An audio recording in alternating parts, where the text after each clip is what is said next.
ئەمە دەستگای تەندروستی پێشمەرگەیە، ئەو زنجیرە نەخۆشخانەیە کە دامەزرێنەرەکەی سەرۆک مام جەلال بوو.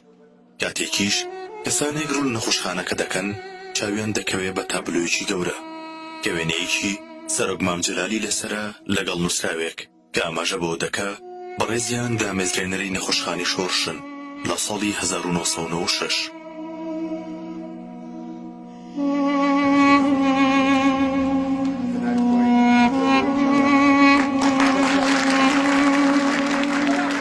مام جەلال هەر لە سەرەتای شۆڕشەوە یەکێک لە خەمەکانی دروستکردن و گرنگیدان بووە بە کارتی تەندروستی و بوژانەوەی.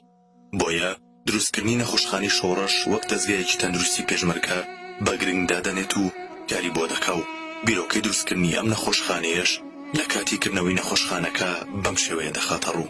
من زۆر شادم کە ئیمڕۆ بە خزمەتتان دەگەین لەم نەخۆشخانە گشتیی پێشمەرگەی کوردستاندا. بەڵام ئەگەر بێت و بگەڕێنەوە بۆ ڕۆژانی سەرەتایی شۆڕشی نوێ دەمێت پێتان بڵێم ئێمە یەک تاکە دکتۆرمان هەبوو، ئەویش دکتۆر خدر بوو، ئێستا سەرۆکی زانکۆی کۆیەیە، چوو بوو بۆ گەڕان بۆ پرۆپاگەندە لە منتقەی خۆشناوەتی، لێمانون بوو 3 مانگ نەهاتەوە. لەو 3 مانگەدا هیچ دکتۆرمان نەبوو. ڕۆژێکیان پێشمەرگەیەک هاتە لای من گوتی دوو لاو هاتوون پێدەچێ خەڵکی وڵاتی ئێمە نەبن، دەڵێن تەنها دەمانەوێت مام جەلال ببینین و بەو بڵێین ئێمە چی.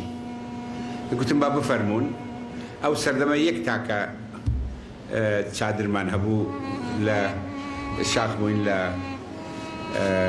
قەندیل، دوو لاو هاتن، یەکێک کەڵەگەت یەکێک مام ناوەنجی خۆیان تەقدیم کرد.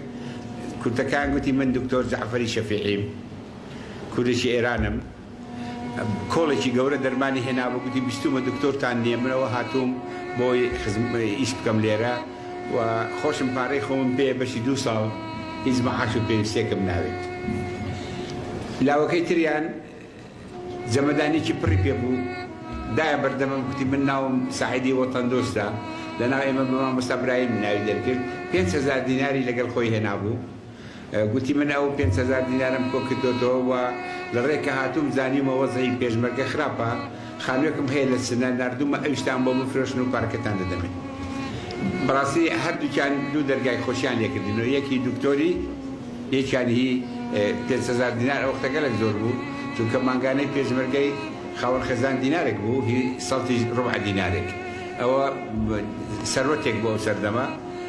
جا لەو ڕۆژەوە هاتوونێتە ئێرە لە ناوزەنگ بە کۆڵی پێشمەرگە و کۆڵی دکتۆرەکە خۆی دکتۆر شەهید شەفیعی ژوورێک دروستکرا بۆ ژوورێکی قوڕ بۆ نەخۆشخانە. ئەوی دیارە هیچ ئەدەواتی پێویستیان نەبوو غێری چەند دەرمان و شریقە و ئەو شتانە.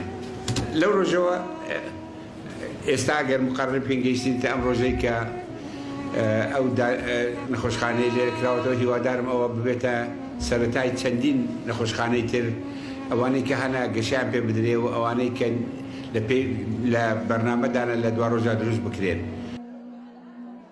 دەستگای تەندروستی پێشمەرگە تەنها دامەزراوەی پزیشکی سەربازیە لە هەرێمی کوردستان کە خزمەت بە گشت چین و توێژەکان دەکا، بە تایبەتی هێزی پێشمەرگە و هێزەکانی ئاسایش و ناوخۆ و کەسوکاریان و کەسوکاری شەهیدان و ئەنفاکراوەکان. لە ئێستادا ئەم دەستگایە خاوەنی 12 نەخۆشخانەیە و سانتەری پزیشکی و تاقیگەی پێشکەوت و چەند تیمێکی پزیشکیە لە بەرەکانی جەنگ. بەم پێش ئەو خەونە جوان و پرسوودەی سەرۆک مام جەلال هاتۆتە دی. بە فەرمانی ڕاستەوخۆی جەنابی مام جەلال و لەسەر بودجەی و لەسەر هاوکاری و پیتاکی ئەندامانی یەکێتی نیشتیمانی کوردستان و هێزی پێشمەرگە نرخەکەم نەواتی نەخۆشخانەی شۆڕش لە شاری سلێمانی دامەزرا کە لە سەرەتا بە نەخۆشخانەیەکی بچووک و هەروەها بە چەند کارمەند و پزیشک دەستی پێکرد بە چەند ساڵەیەکی عملیات و بەتاقە توانایەکی دیاریکراوە. پاژەوە لە ساڵی 1996 بە فەرمانی جەنابی مام جەلال کراوە بە بەڕێوەبەرایەتیی گشتی کە خرا بۆ سەر بە وەزارەتی تەندروستی لەو سەردەمەدا و بە بریتی بوو لە بەڕێوەبەرایەتی گشتی نەخۆشخانەکانی شۆڕش. ساڵی 1997 بڕیاری دروستکردنی دەستگای تەندروستی پێشمەرگەدا ئەوە بوو لە ساڵی 1998دا وەکو دەستگایەکی ناوازە، وەکو دیاریەک، وەکو شاکارێکی گەورەی جەنابی مام جەلال، وەکو شاکارەکانی تری وەکو یەکێک لە دەستەگوڵەکانی یەکێتی نیشتیمانی پێشکەش بە حکوومەتی هەرێم و هێزی پێشمەرگەی کوردستان کرا. لە ساڵی 1998ەوە دەستگای تەندروستی پێشمەرگە دروست کرا بۆ کۆکردنەوەی ئەو نەخۆشخانانەی کە سەر بە نەخۆشخانەکانی شۆڕش و دەستگای تەندروستی پێشمەرگەن. لە نێوم دەستگایەدا لە ڕێگەی 425 تەختی نەخۆشەوە خزمەت بە هاوڵاتیان دەکرێت بە بێ جیاوازی لە نێوان هیچ لایەن و حیزب و جیاوازی بۆچوونیەکەوە. بە پێیامارێکیش لە ساڵی 2016دا دەستگاکە پێشوازی لە زیاتر لە 1 ملیۆن نەخۆش کردووە. هەتاکو دواساتەکانی ماڵاوای جەنابی مام جەلالیش لەسەر بودجە و هاوکاری یەکێتی نیشتیمانی کوردستان مانگانە ئەو نەخۆشانەی کە پێویستیان بە هاوکاری کراون و هەروەها ئەو پێویستیانەی کە هەبوو حکوومەت نەیتوانێت پڕێکاتەوە جەنابی مام جەلال خۆی پڕی کردوێتەوە. لەبەرەوە بە لەدەستدانی مام جەلال من لە چەند ڕۆژی ڕابردووشە ئەم قسەیم کردووە کە یەکەم کەس کە جەنابی مام جەلالی ڕۆیڕۆشت، یەکەم دەستگا کە جەنابی مام جەلالی ڕۆیڕۆشت پێش هەموو کەس دەستگای تەندروستی پێشمەرگە بووە، چونکە جەنابی مام جەلال هەموو کاتێک ئەم تێی دووبارە کردوەوە نووسێتی دەستگای تەندروستی پێشمەرگە دەستگای خۆمە و نەخۆشخانەی شۆڕش نەخۆشخانەی خۆمە. ئەو نەخۆشخانەیە پێم وایە دەبێتە نمونەی لە کوردستان و لە عێراقدا، ئەوە دەبێت لە کار و کردەوەشیان لە ڕفتاریان لەگەڵ خەڵکە نمونە بێت، بە تایبەتی لەگەڵ کەس و کاری سەربەرزی شەهیدەکانمان، ئەنفالکراوەکان و هەموو ئەو کەسانی کە ڕوویان تێدەکەن. بەڵام ئەم نەخۆشخانەیە پێویستە ئەرشی خۆی بە گیانی پێشمەرگانە جێبەجێکا بەرامبەر بە کۆمەڵانی خەڵک. مام لە گرنگیدان بە کارتی تەندروستی خەمەکەی تەنها خەمی ناوچەکەی نەبوو، بەڵکو ویستوێتی لە ڕێگەی ئەم دەستگایەوە کارتی تەندروستی لە سەرجەم ناوچەکانی هەرێمی کوردستان و بەگرە بۆ عێراق و ناوچەکە ببوژێتەوە سەرجەم هاوڵاتیانی کوردستان و ناوچەکە سودمەندی خزمەتگوزاری تەندروستی بن.